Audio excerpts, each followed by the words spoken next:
Python Matplotlib plot hist2d with normalized masked Numpy array. I want to plot 2D histogram using matplotlib.pyplot.hist2d. As input I have masked numpy.ma arrays. That as such works fine like this. However, if I want to normalize the arrays, so I get values always between 0 and 1, using the normed equals true keyword like this, I get errors.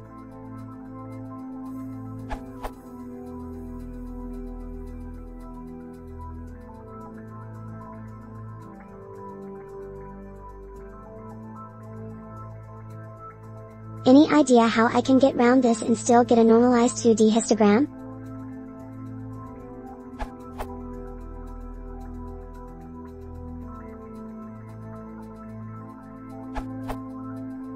It's because of the cmin. It doesn't go well with normed equals true.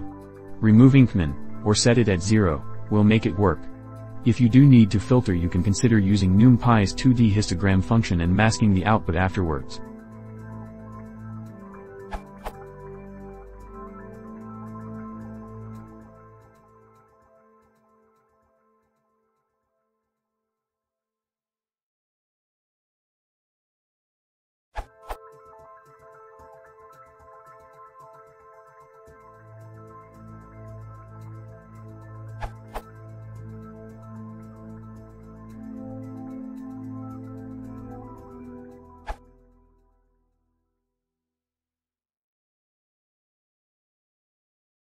If you want to support the channel, please consider subscribing.